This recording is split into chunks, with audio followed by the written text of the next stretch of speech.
하나님의 말씀은 신약성경 빌립보서 1장 22절에서 30절 마지막 절까지 말씀이 되겠습니다. 빌립보서 1장 22절에서 30절까지 신약성경 318페이지 빌립보서 1장 22절에서 30절까지 말씀, 하나님의 말씀을 함께 봉독하겠습니다. 시작. 그러나 만일 육신으로 사는 이것이 내 일의 열매일진데 무엇을 택해야 하는지 나는 알지 못하노라.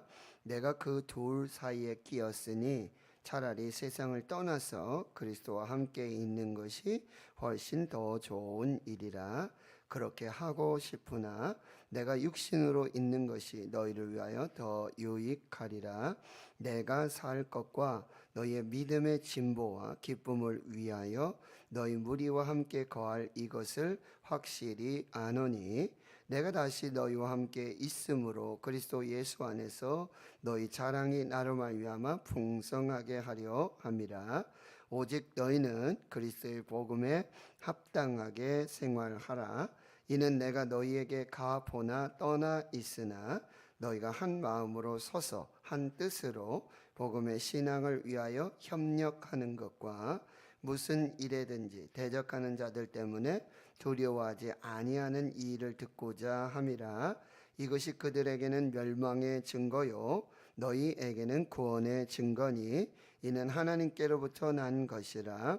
그리스도를 위하여 너희에게 은혜를 주신 것은 다만 그를 믿을 뿐 아니라 또한 그를 위하여 고난도 받게 하려 하심이라. 너희에게도 그와 같은 싸움이 있으니 너희가 내 안에서 본 바요 이제도 내 안에서 듣는 바니라. 아멘. 월요일 화요일 서울에서 정기검진이 있어서 다녀왔습니다. 검사 결과 모든 것이 좋고 질병도 사라지고 이제 건강하게 또 정기적으로 이렇게 검사하면 될 것 같다 하는 좋은 결과를 이렇게 듣게 됐습니다. 교회와 우리 장로님들, 모든 주의 성도들 함께 기도해 주신 모든 분들께 진심으로 또 감사드리고요. 하나님 앞에서 부르심을 따라 맡겨주신 직분 사명, 또 올 한 해에도 건강하게 충성되이 감당할 수 있도록 또 계속해서 기도해 주시기를 부탁드리겠습니다. 그래서 월요일 새벽부터는 우리가 빌립보서의 말씀들을 화요일 새벽부터 살펴보고 있는데요. 빌립보서는 사도 바울이 로마의 옥중에 갇혀 있을 때 그때 기록한 서신입니다. 이 바울이 첫 번째 로마의 감옥에 투옥되어 있을 때에는 사도행전 28장 30절 이하의 말씀과 같이 바울이 온 이태를 자기 셋집에 머물면서 자기에게 오는 사람들을 다 영접하고 하나님의 나라를 전파하며 주 예수 그리스도에 관한 모든 것을 담대하게 거침없이 가르치더라, 이렇게 기록하고 있어요. 처음에 바울은 가택연금의 그런 상태였어요. 로마의 깊은 옥에, 감옥에 갇혀 있는 그런 상태가 아니라 이제 가택연금 상태에서 이제 재판을 받기를 준비하고 있었고, 또 그 가운데는 면회가 자유롭습니다. 그래서 그 시위대에 있는 많은 그런 사람들과 또 바울을 이렇게 면회하는 그런 사람들, 빌립보서에 같은 경우에는 지금 바울과 디모데가 같이 이렇게 썼다라는 편지가 1장 1절에 나오잖아요. 그러니까 디모데도 함께 있었고, 또 이제 중간에 보면 에바브로디도라고 하는 이 빌립보 교회에 아주 충성된 성도님이 계셨어요. 바울을 잘 섬기고 복음에 함께 충성된 사람이 있었어요. 이분은 이제 빌립보 교회에서는 이 바울의 옥바라지를 위해서 물질과 또 많은 중보의 기도를 이렇게 함께 했던 그 내용들이 이제 빌립보서에. 그래서 이 빌립보 교회는 사도 바울이 이제 사도행전 15장에 예루살렘 공의회, 이런 회의가 있어서 그때 이방인들에 대한 선교를 이제 확정하게 됩니다. 믿음으로 구원을 받는다라고 하는 이 복음의 진리를 확증하게 되고 확정하게 되어지고, 그래서 이제 바울과 누구죠? 바나바가 다시 2차 선교행을 떠나요. 그러나 마가 문제 때문에 다투고 헤어져서 결국은 따로따로 이제 2차 선교행을 떠나는데, 2차 선교행을 가서 이 아시아 전역에 아주 복음의 역사를 나타내게 되는데, 하루는 예수의 영이, 하나님의 영이 더 이상의 복음을 증거하는 걸 허락하지 않았어요. 그런데 꿈을 꿨는데 이 마케도니아, 즉 지금의 이제 유럽이 되겠죠. 유럽의 그 마케도니아 한 사람이 환상 중에 나타나서 건너와서 우리를 도우라. 이것이 이제 사도행전 16장의 이야기예요. 그래서 아시아의 끝에, 터키 끝에 이 드로아라는 그곳에 있었을 때 그 환상을 보고 배를 타고 이제 유럽 마게도니아로 건너가는데, 거기에 첫 번째 개척한 교회가 바로 빌립보 교회입니다. 유럽의 첫 선교 개척지가 바로 빌립보 교회예요. 거기는 회당이 없었기 때문에 안식일에 기도하는 곳을 찾고자 강가에 나갔는데 이 자주장사 루디아 여자를 만나게 되죠. 거기는 빌립보는 이제 알렉산더 대왕의 아버지 빌립, 이 사람이 이제 많은 지역을 이렇게 식민지로 삼으면서 그 알렉산더가 계속해서 식민지 확장을 해 나가는데, 자기 아버지의 이름을 따서 도시를 건설합니다. 그리고는 로마의 퇴역 장군들, 사람들이 쉴 수 있도록 그런 휴양지와 같은 그런 도시를 만드는데, 그래서 빌립보 이런 도시들을 만들게 되어집니다. 거기에는 이제 퇴역 군인들, 로마에서는 이 자주색의 옷은 아주 귀족이라든지 로마의 군인들이 입는 그런 부의 권력의 상징의 옷이죠.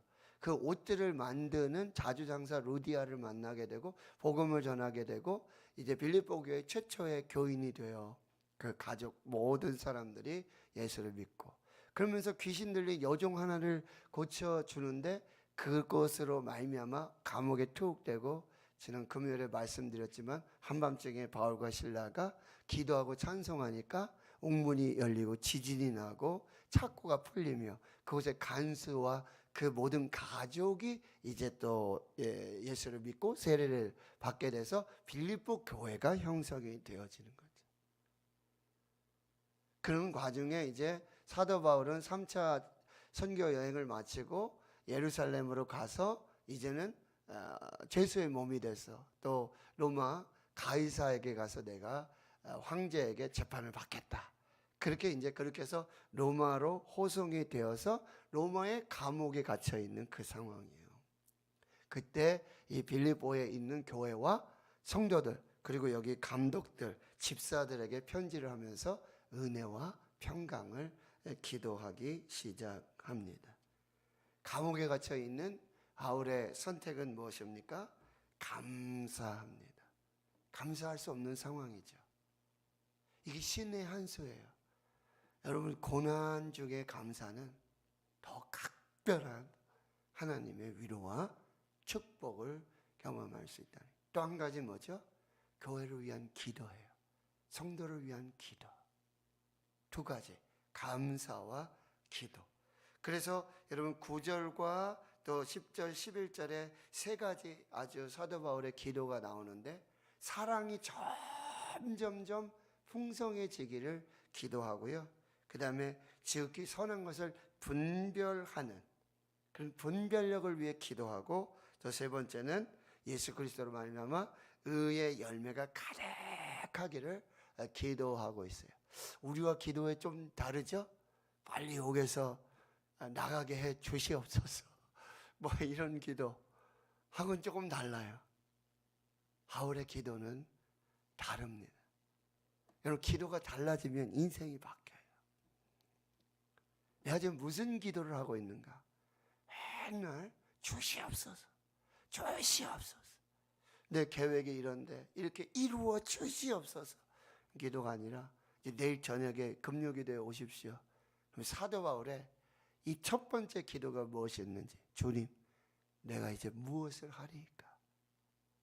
주님, 내가 어떻게 살아야 됩니까? 무엇을 하면서 하나님께 영광을 돌려야 되겠습니까? 하나님, 나를 불러주시고 나를 택하신 이유가 무엇입니까? 주여, 내가 이제 무엇을 하리이까? 기도가 바뀌면 인생이 바뀌어요. 기도가 바뀌면 삶이 바뀌어요. 기도가 바뀌면 하나님의 역사가 바뀌어진다라고요.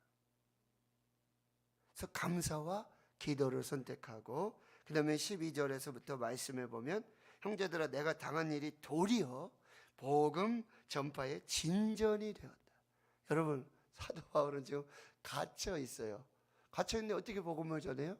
말씀드렸지만 가택연금의 상태고, 당시 여기 시위대 사람들, 사도 바울을 이제 감시하고 보호하고 이런 사람들은 이제 아주 근위병, 아주 왕의 황제를 호하는 굉장히 아주 정예 부대입니다. 그런 사람들이 4시간마다 이렇게 교대하면서, 또 어떤 분들은 이제 그 죄수와 이 호위병 시위대가 이렇게 묶여가지고 서로 묶여서 도망가지 못하도록 이렇게 이제 감시하는 뭐 그런 시스템도 있다고 그러는데, 정확히는 알 수 없지만, 여러분, 이 사도 바울은 그런 중에 그런 사람들을 자유롭게 만나는 거예요. 그리고 그런 사람들에게 여러분 4시간마다 근무 교대하는데 4시간씩 복음을 전하는 거예요. 여러분, 제가 4시간 설교하시면 앉아 계십니까?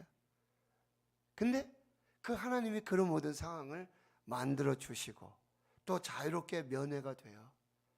그러니까 많은 사람들을 만나면서 복음을 전하고 있는 거예요, 로마에. 그리고 사도행전이나 로마서를 보면 이미 로마에 가정교회들이 이미 형성되어 있었어요. 그분들에게 복음을 전하면서 그렇게 믿음으로 살고 있다는 거죠. 여러분, 우리가 고난, 환난, 시험 누구에게나 있습니다. 없는 사람이 없어요. 그런데 그 고난에 대한 태도가 중요한 것입니다. 고난에 대한 반응, 고난에 대한 이 믿음이 무엇이냐가 중요한 거예요. 이 고난을 어떻게 받아들이냐, 태도. 암이 왔어요?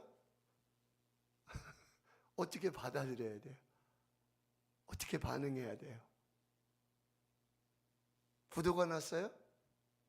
어떻게 반응해야 돼요? 어떻게 태도를 취해야 됩니까? 우리의 반응과 우리의 태도가 곧 믿음이라는 거예요. 믿음은 해석입니다. 고난, 환난, 시험, 질병, 고통 누구에게든지 있습니다. 언제든지 있습니다. 그때 사도 바울은 지금 어떻게 해석해내고 있어요? 옥에 갇혀서 아이고 죽겠다, 그게 아니라는 거죠. 오히려 이 매임이, 복음은 절대 매이지 않는다는 이 엄청난 영적 진리를 깨닫게 됐고, 그리고 이 매임이 오히려 복음의 진보가 되고 있다, 역설로. 이게 하나님의 섭리다, 이게 하나님의 계획이다, 놀라운 진리를 선포하고 있다는 거예요. 그리고 이 틈을 타서 어떤 사람은 사도 바울의 이 사도의 지위를 이렇게 뺏으려고 하는, 그래서 나도 열심히 전도한다, 뭐 이렇게 시기와 분쟁, 다툼으로 복음을 전한 사람이 있고, 또 어떤 사람은 사도 바울 옥에 갇혔는데 나라도 복음을 전해야 돼, 나라도 전도해야지, 또 열심히 그렇게 복음을 전다는 그런 사람이 있다라는 거죠. 그런데 뭐 시기와 다툼으로 순수하지 않은 모습으로 복음을 전하든, 하면 순수하게 내가 복음의 전달자로서 이 사역을 감당해야지 라고 복음을 전하든, 여러분 17절에 이렇게 말하고 있어요. 18절에 그러면 무엇이냐, 거칠애로 하나 참으로 하나 무슨 방도로 하든지 전파되는 것이 그리스도니 나는 아무 상관없다는 거예요. 전파되는 것은 예수 그리스도니, 시기와 분쟁으로 나를 시기하고 나보다 더 앞서가기 위해서, 나보다 더 유명한 사도가 되기 위해서, 전도자가 되기 위해서 그런 사도 바울의 시기와 분쟁으로 복음을 전하든지, 아니면 착한 마음으로, 선한 마음으로 복음을 전하든지 아무 상관없다는 거예요. 지금 전파되는 것은 그리스도니 I'm okay, no problem, 아무 문제 없다는 거예요. 예수 그리스도만 전파되고 전파되면 나는 그것으로 기뻐하고 또 기뻐하노라 라고 말하고 있다는 거죠. 그 다음에 이어지는 말씀이 뭐죠? 내가 사나 죽으나, 살든지 죽든지, 살아도 좋고 죽어도 좋다. 왜? 내 몸에서 그리스도가 존귀하게 되기 때문에 내게 사는 것이 그리스도니 이는 죽는 것도 유익합니다. 내가 사는 이유 그리스도, 내가 존재하는 이유 그리스도, 나의 사는 목적, 나의 존재의 목적이 그리스도이니 내가 살든지 죽든지 이건 아무 문제가 되지 않는다라고 하는 것입니다. 살든지 죽든지, 사나 죽으나, 죽어도 좋고 살아도 좋고. 그래서 그 말씀이 이어지는 거예요. 여러분 22절 보세요. 이제 그러나 만일 육신으로 사는 이것이 내일의 열매일진데 무엇을 택해야 할는지 나는 알지 못하노라. 나는 그 둘 사이에 끼어 있다. 삶과 죽음 사이에 지금 끼어 있어요. 둘 중에 하나가 이제 열매로 나타나게 될 거라는 거죠. 죽을 수도 있고 살 수도 있고. 근데 23절에 차라리 나는 지금 세상을 떠나서 그리스도와 함께 있는 것이 훨씬 더 좋은 일이라 그렇게 하고 싶으나, 나는 지금 부활과 영생에 대한 확실한 믿음, 구원에 대한 믿음이 있기 때문에 나는 지금 죽어도 아무 상관없다는 거예요. 이 삶과 죽음 사이에, 이 둘 사이에서 뭐 고민하고 이렇게 할 필요가 없다라는 말씀이에요. 나는 지금 차라리 지금 죽어서 부활하고 영생에서 그리스도와 천국에서 영원히 사니 그게 내가 바라는 바다. 차라리 그게 내가 바라는 바다. 그런데 여러분 24절에 이렇게 말해요. 내가 육신으로 있는 것이 너희를 위하여 더 유익하리라. 내가 살아서 다시 교회로 돌아가고 내가 너희들과 함께 믿음의 신앙생활 하는 것이 이게 더 좋을 거라는 생각을 하게 되는데 25절에 그 이유는 뭐냐? 내가 살 것과 너희의 믿음의 진보와 기쁨을 위하여 너희 무리와 함께 거할 이것을 확실히 안다라고 말하고 있어요. 내가 살아나면 지금 너희들은, 교회는, 성도들은 지금 바울을 위해서, 옥에 갇혀 있는 바울을 위해서, 바울의 구원을 위해서 계속해서 기도하고 있는데, 내가 살아나면 다시 교회로 돌아가면 너희의 믿음의 진보가 있을 것이고, 그리고 너희들이 큰 기쁨의 열매를 맺게 될 것이니 이것 또한 너희에게 유익이 되리라는 거죠.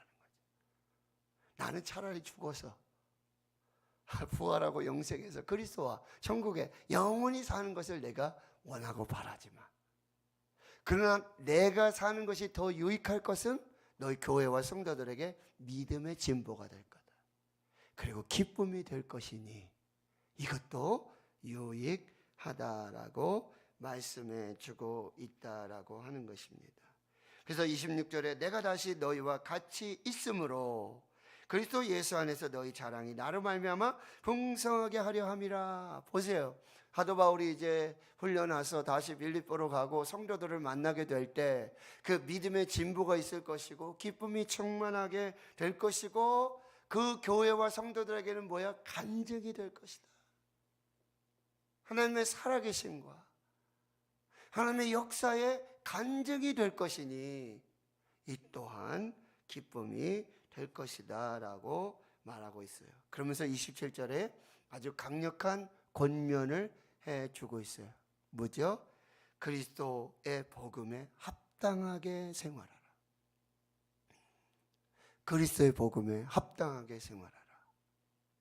예수 그리스도의 복음, 이 복음에 합당한 신앙의 삶을 살라라고 말씀하고 있어요.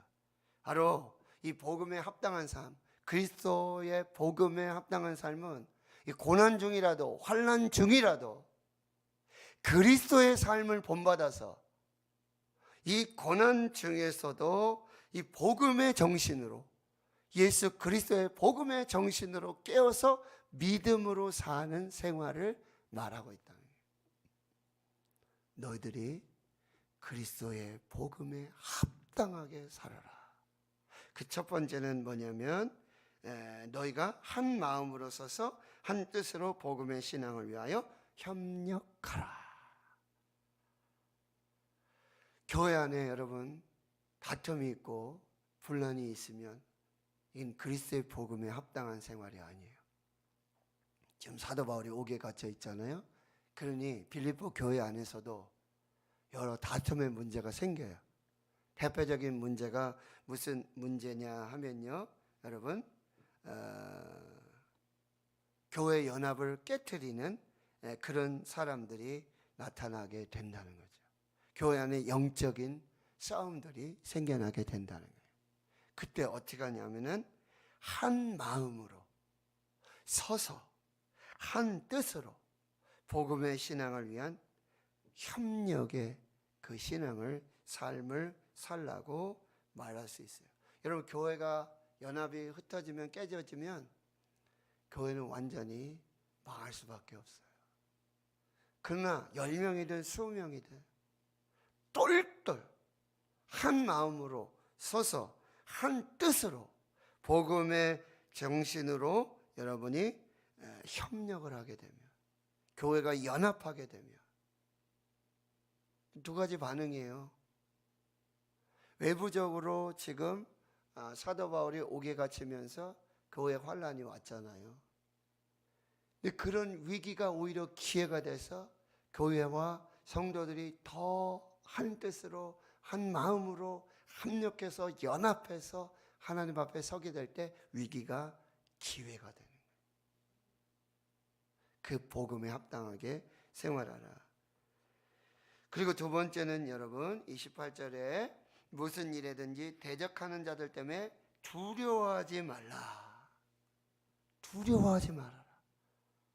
여러분 교회 고난이 오고 특별히 교회 리더십, 목회자들이 이런 지금 고난, 환난 가운데 있다면 지금 담임 목사가 사라진 상태잖아요. 담임 목사 부재 상황이에요. 이럴 때 뭐예요? 교회에 두려움이 온다는 거죠. 그러나 두려움 없이 믿음으로 복음에 합당한 삶으로 서 있으라고 말씀하고 있어요. 당시에 여러 두려움들이 있는데 뭐냐면은 율법주의자들이에요. 할례를 받아야지만 구원을 받는다.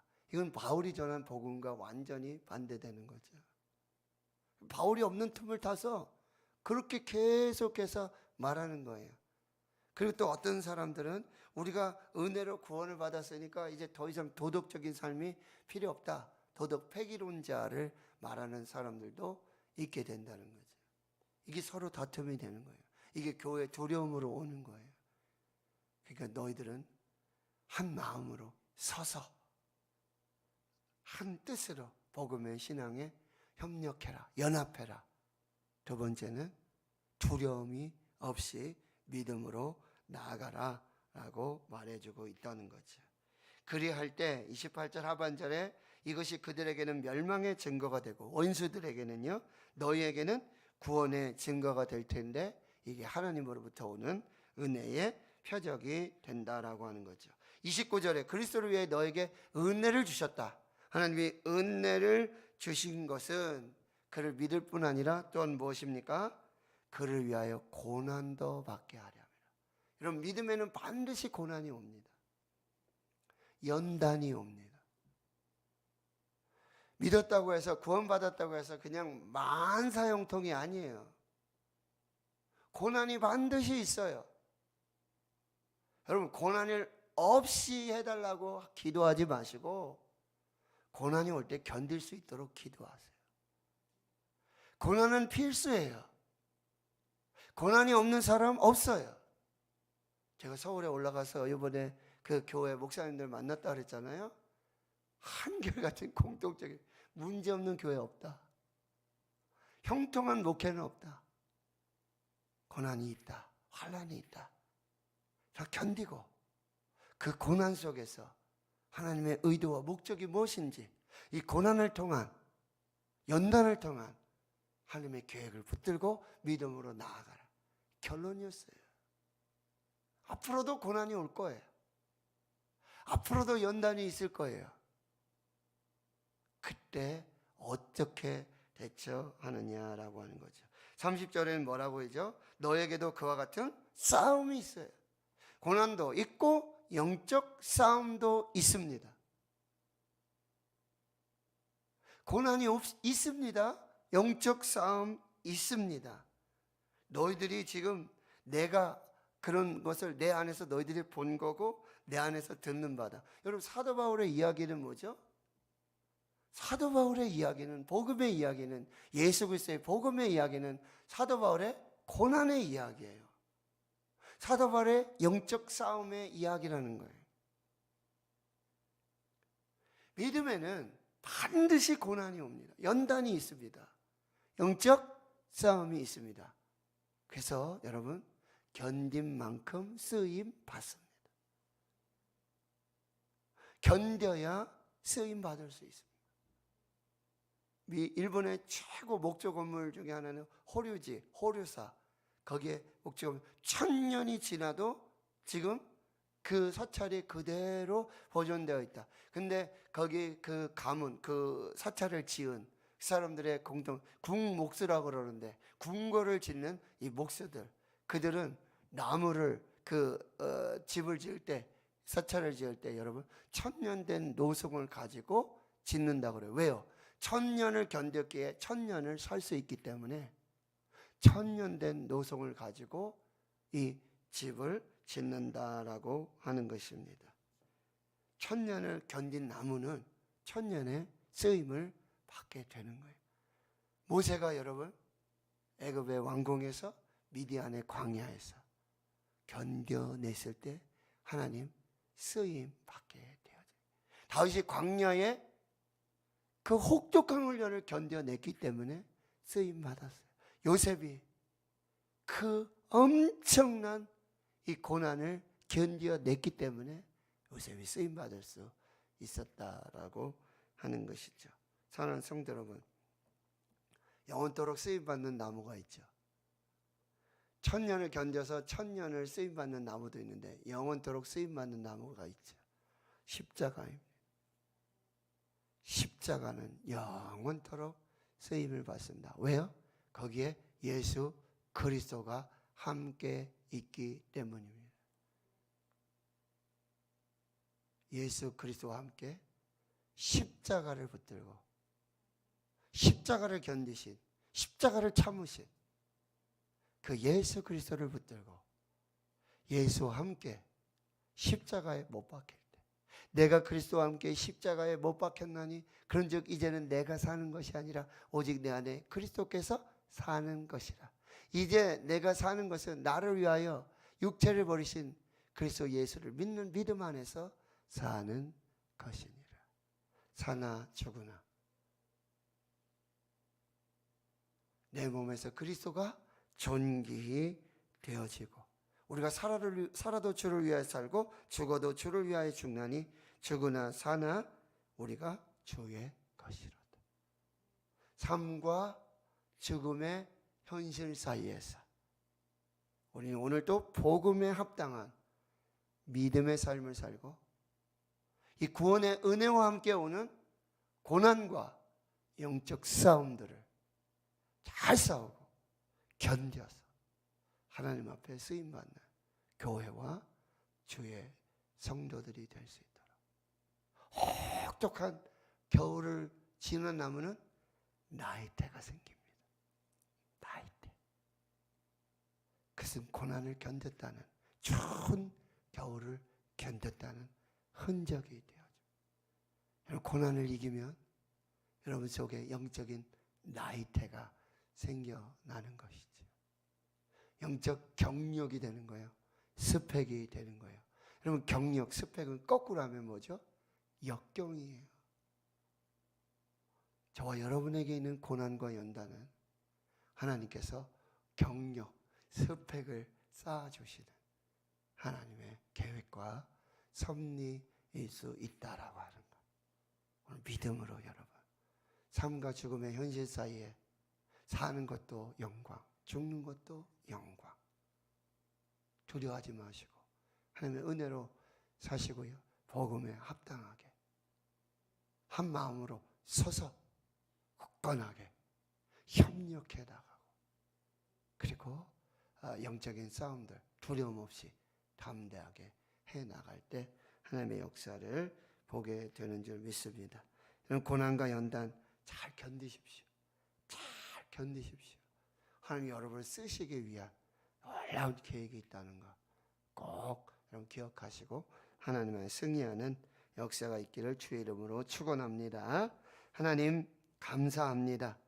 사도 바울의 이 빌립보 교회와 주의 성도들에게 쓴 이 편지를 보며 하나님 고난 중에도 감사와 기도를 선택하게 하시고 이 고난을 우리가 잘 해석하고 아주 믿음의 반응으로서 하나님 앞에서 승리하는 그 귀한 역사가 있게 해 주시옵소서. 삶과 죽음의 사이에 그 현실 속에서 복음에 합당한 믿음의 삶을 살며 한 마음으로 한 뜻으로 정말 협력하고 두려움 없이 담대하게 이 고난을 이기고 견뎌내고 하나님 앞에 살아서 하나님이 사용하시고 역사하시는 그 은혜를 누리며 경험하는 우리 대구시흥교회 주의 모든 성도들이 되게 해 주시옵소서.